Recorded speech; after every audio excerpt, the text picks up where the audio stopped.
Yo, what up, dogs? I went and saw Gran Turismo last week on Thursday. I went to the 8:45 showing in the West End theater that I usually go to, and I didn't expect anyone to be there because when I bought my ticket online, I was the only one in the auditorium. And I was like, "Whoa, this is going to be a movie just for me. I can't wait."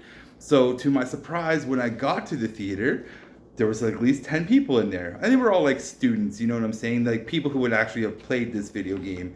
And my history with Gran Turismo is like I played it like when it came out on like PS1. I played it a little bit on I think it was on PS2 or 3, whatever. But like I played this game.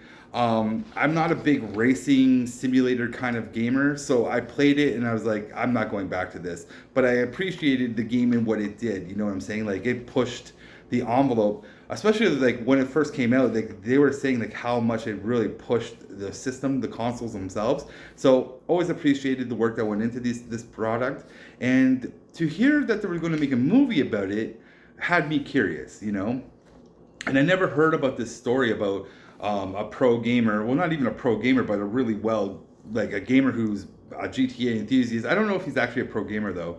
They don't really delve into that into this film, but I didn't know he went from gaming to actually becoming a pro race driver, and I thought that was a really cool concept and a cool story, and I didn't know it was like based on a real story. So I thought, cool, let's go see this and learn some stuff. I like a documentary or docudrama just like anybody else, and I like racing movies, so let's go and see this. And it's also directed by like one of my favorite directors, which is Neill Blomkamp, right? And I love his stuff. He did District 9, Chappie, Elysium.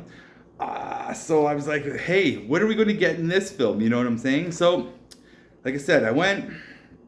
I think I should have saw this. This movie could have been cool in IMAX with just the sound and visuals, but I went and saw it in standard def.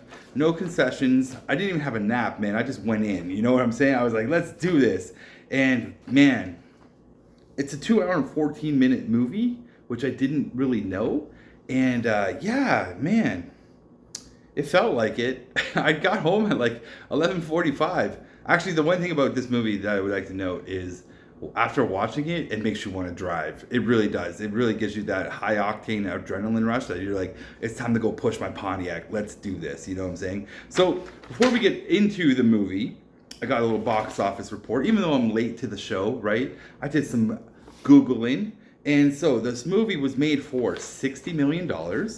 And in its first opening weekend, it made $17 million domestically and $4 million internationally. So for a total of $22 million. And I'm not 100% sure if those are the accurate numbers that I did during my Googling, but that's where we're at. And fast forward to today's where it's at today, it has made a total of $84 million worldwide. So it's definitely made its budget. It might not have made its marketing budget back or the percentage that it goes to the theaters, but it's definitely making money. So it's in the black right now, and it probably will make more once it hits digital and physical. So this movie is performing, I would say, decent. And this is probably the last week it's in the theater anyways. So let's break this story down. As always, here we go. So the movie itself starts off with the family, okay? You are introduced to Jan Mardenborough, who is played by Archie Madrick. I can't pronounce his last name, sorry. And he is our, run-of-the-mill. He's not a loser because he's working. He's trying, and he's a gamer. He's really into like trying to be a racer. That's his like drive and his passion. But he is addicted to Gran Turismo, and he plays it all the time. He is really good at it. He's like probably one of the best in the world in theory, because we don't actually ever see him be like in a pro gaming world until he is invited to the Gran Turismo Academy. But we do see him as a gamer, and we learn his relationship between his father, Stephen Mardenborough, who's played by Djimon Hounsou. I hope I pronounced that correctly. And his father works for the train yard. They're very middle class family, right? And his father used to be like like a mid tier soccer player or a football player. I don't know how football works in the UK, but he's played not professionally, but like good enough, I guess. Like, what would have he tried to become pro, but he could only get so far, right? And he's not really like a dream killer because he wants his sons to follow their dreams, but he's also a realist where he's like, you can't become a pro racer because we don't have the money to buy the cars for you to race. Like, we can't. We are blue collar. But if you were to pick up the soccer ball, we can afford that because the soccer is a cheap sport to get into. And so we also have his little brother, who is Kobe Martinborough, who's played by Daniel Pug, who's the brother. He is the little brother. He is going to be a soccer player just like his father, and I believe his father's kind of like likes him more than Jan because he doesn't really understand Jan and his drive and his addiction to Gran Turismo, and like he doesn't see how it all connects yet. You know what I'm saying? And I understand this as a gamer myself and trying to become a game designer. Like, my parents got it, but they didn't get it. You know what I'm saying? So I understand Jan on many levels, okay? And then we also have the mother that we're introduced to, which is Leslie Martinborough, who is played by Geri, which is Ginger Spice. And I didn't even realize that was Ginger Spice at first. When I'm watching the movie, I'm like, I know this face. And then it clicked later. I'm like, oh my God, it's Ginger Spice, you know? And so she's the mom, and she is kind of like the liaison between the father and Jan, you know what I'm saying, when they have their arguments and stuff like that. But she's also not a dream killer, but she's like there to support her son in whatever endeavors he's trying to do, you know what I'm saying? So it's a very nice middle-class family that we're introduced to. The brothers like each other. They don't hate each other or anything like that. It's a very strong family unit. And the only real tension is between Jan trying to follow his dreams as a racer and his father trying to be the realist and be like, hey, this is reality, okay? We can't do this. And there's even a sequence later in the film when the boys sneak out at night to go and have down to the pier and have some beers with their friends. And this is where we're introduced to Audrey, who's played by Maeve Courtier-Lilley, and she becomes sort of the love interest. However, I don't think they actually developed this character properly in the sense of where she is not the love interest that drives Jan. You know what I'm saying? There's sequences in this movie where Jan could really use that love interest, like Adrian from Rocky, you know what I'm saying, to really push Rocky. Adrian was there, the love and push to go, you can do this if you believe in yourself, from Adrian. We don't get that from Audrey. She's just there. You know what I'm saying? And she's just there. And there's like, not even there's this concept of getting over fears, and she gives him her Instagram, and she's like, DM me anytime. My DMs are open for you, is what she says. And he doesn't do it. But there's this concept of fear that goes on later in this movie where he's not able to drive because he's fearful. And he isn't also able to send an Instagram message, a DM to Audrey because he's fearful. And it's almost like they could have connected the two there of him actually hitting her up with the DM, breaking his fear, which also might break his fear of braking and driving. You know what I'm saying? Like, they could have tied something cool together with Audrey. She's just there though, so it sucks. There's no, like, they could have done something. If you watch Rocky, you know what I'm talking about. They had a chance, they missed it. Anyways, we fast forward to a sequence with Danny Moore, who is played by Orlando Bloom. And this character is a Nissan marketing rep. I believe he's the head of marketing for Nissan. And he has an idea to kind of bring Nissan to the forefront, to not the forefront, but to the forefront of, I guess it is the forefront, to young drivers, that this is the cool car to buy. And by doing so, he thinks that he can reach them through Gran Turismo, because Gran Turismo, the player base is 80 million people. And I almost, like, this conversation made me sit there and think, I'm sure this is how it was pitched to the boardroom at Sony. Like, hey, we have 80 million players over here. Maybe we could turn this into a movie and 80 million people will see it, you know? It's almost the same thing. It was kind of funny when I was watching it. So he pitches the idea of starting the Gran Turismo Academy, and this is where they're going to take the best players from around the world, put them from behind the video game screen into the cockpit of a real machine. You know what I'm saying? And they were hesitant at first, but they're signed on and they're like, yeah, do it. And so now he has to find an engineer slash trainer, a mechanic, like to do this, that's crazy enough to do this, right? And he goes down his list of figuring out, like just asking people, but he comes across the last person on his list, right? Which is Jack Saltier, who is played by Dan Harmon. And Dan Harmon's great in this. Actually, Orlando Bloom's good too, and Dan Harmon is great in this. But like the movie really picks up when those two characters are introduced, and now we're on the ride, right? Because they are ready to do this crazy thing. And so they send out the invitations to the best players who've had like the best lap times. And this is where we have Jan going, oh my God, my dream could be a reality. And so he has to go to the gamer cafe where he last played and like where he put his best score in. And he goes there and he wins, obviously. So, and it's a little drama, tension scene in there. It's not nothing crazy, but he wins, obviously. And he is invited to the Gran Turismo Academy, along with like I think it's like 8 others or 9 others show up as well. And so this is like the movie becomes fun because the training sequences and the interactions between Jan and Jack, where Jack is, you know what, before I get into this,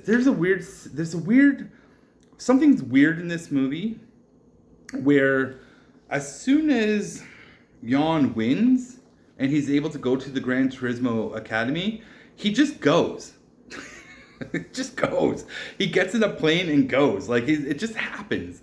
And there's, like, no interaction between the father and son about this big event that's happening to him in his life. And when you watch the movie, there's this tension, like I said, between the father and son, even to the point when the son screws up and they get caught for that, going out on having the bonfire and drinking and stuff, right? Jan is taken to the train yard with his dad, Steve. And Steve's like telling him, hey, this is where you'll end up if you don't get your shit together. You know what I'm saying? And so there's this tension. And then all of a sudden, it's gone. When he wins, he's gone. He's off. He's jet setting. And I feel like they needed to take a minute to kind of reestablish something here. Like, hey, congrats, son. You did the thing I didn't think you could do. Like, it's a scene that's like, what? You just left? And everyone's cool with it? Like, you do get a scene later where he calls his mom. He calls his mom and tells her what's going on.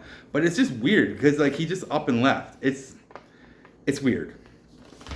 It's just weird. So he's at the Gran Turismo Academy with Jack and Danny, and they're doing all the trials and tribulations of being a race car driver, and it's fun.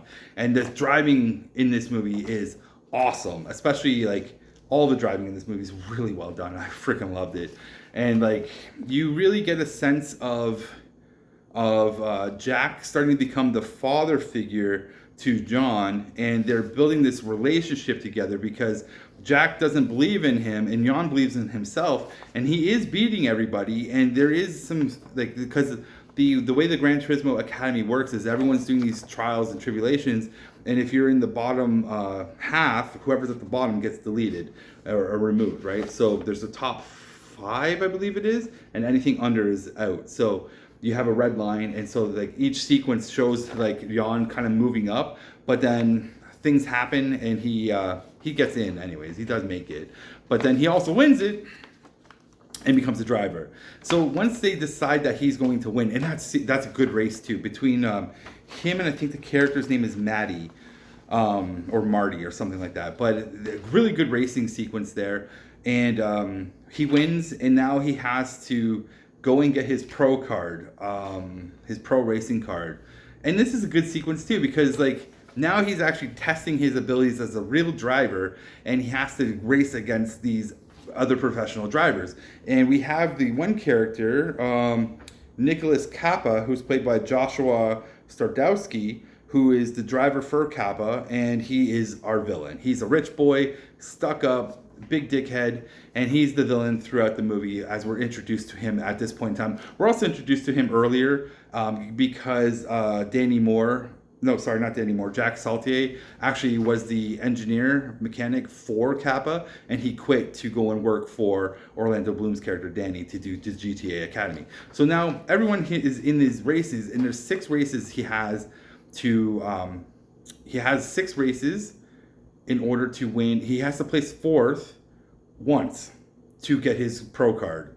And so we go through the 6 races of him getting close and not, and like all these trials and tribulations of driving and stuff. Really good races too. Really, really good races. Like, this movie is an okay movie, but the races are awesome. Like, awesome. If you like race car driving and races in movies, or even chase sequences in movies, like with cars, these are some top-notch races. It really made you feel like you were racing. Like, the adrenaline, the sound effects, the speed is all there. Really cool camera effects. They do some nice drone stuff, maybe some helicopter stuff that swoops through. And there is some blend of video game to actual racing sequences that look really nice. And they even have, like, it's really well done. Like, I have to say, the movie's an okay movie, but the racing sequences are what you're going for. So if you can get through the boring to the racing, you're going to enjoy this film. So as he's winning his races, he wins and gets 4th place, and now he can actually race again, and he moves up to, I think, what does he get into? The next league of racing, which is a different car and everything. So, and the relationship is growing between him and Jack, right? And there's a sequence where they race in Germany at the Nuremberg, and this is where we get some drama, because Jan crashes his car, and spoiler alert, he kills a pedestrian accidentally. And this really throws Jan for a loop, right? This is like some tragic shit that happened to him. You know what I'm saying? He killed somebody, and he doesn't know how to deal with it. And he's in the hospital. He's a wreck. His mind's a wreck. His body's a wreck. And, you know, Jack comes and talks to him, but he doesn't want anything to do with anyone. His dad's trying to call him. His mom's trying to call him. Like, Audrey's trying to get a hold of him. Like, no one, like, he's blocked everything out. And then they have a nice sequence together with Jack later. Like, he starts to cool himself and, like, calm down and, like, come to the grips of reality of what he did. And Jack tells him his story about why he quit racing. And it's all pretty much the similar thing, is that he crashed his car and it shook him and he couldn't drive anymore. He couldn't get past that crash, you know. And he raced in the France race. I can't remember the name of that race. It's not the Liam? I can't remember the name of the race, but it's a really important race that's in France.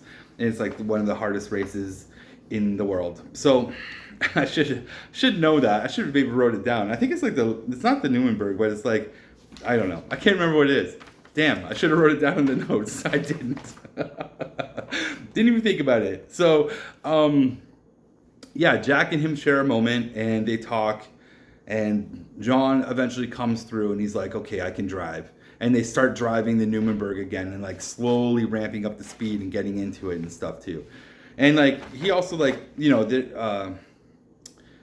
he like reconnects with his family. He talks to his dad. His dad like has a moment with him where he's like, I love you, son. Like, I'd never meant to doubt you and kill your dreams and stuff like that. But like, I did this out of love, and I'm very proud that you were able to achieve this without me. You know what I'm saying? And then Jan's like, no, Dad, I did this for you. To like, and he like, the big love moment. You might cry a little bit there. It's very emotional, but it was nice. It was really nice. I enjoyed it.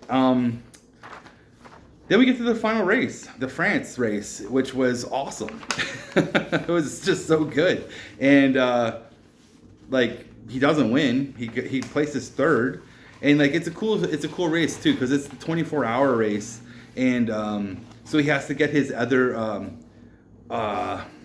racers from the GTA Academy thing is, oh yeah, because what he did when he killed somebody, Kappa and other racers were trying to slander sim racers, that they don't belong in the professional racing league.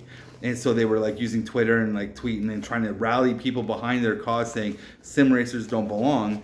So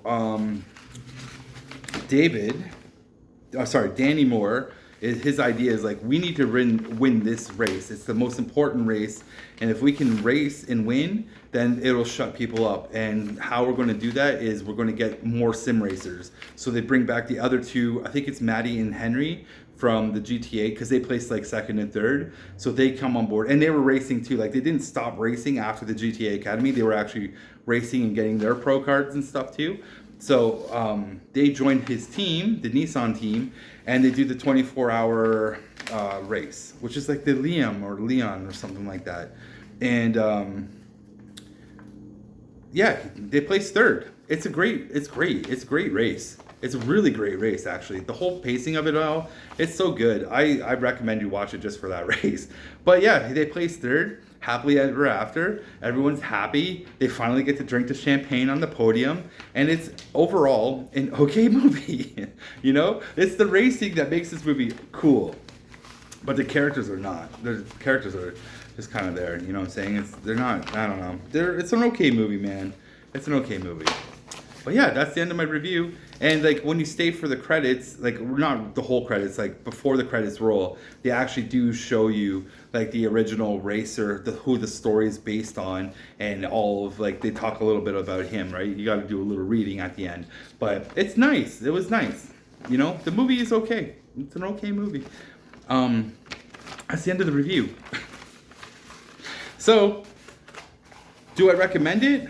Well, I don't think you'll be able to see it in the theater now, because if you can see it in the theater, sure, cheap night it, try and see it. Like, just for the racing alone, it's freaking nice. Like, those races are nice.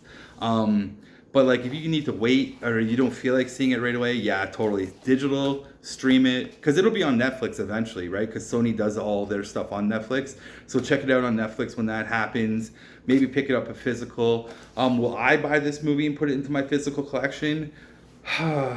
It's a you know what, it's a maybe, because I do like Neill Blomkamp, so I might just buy it so I have that director's body of work in my collection.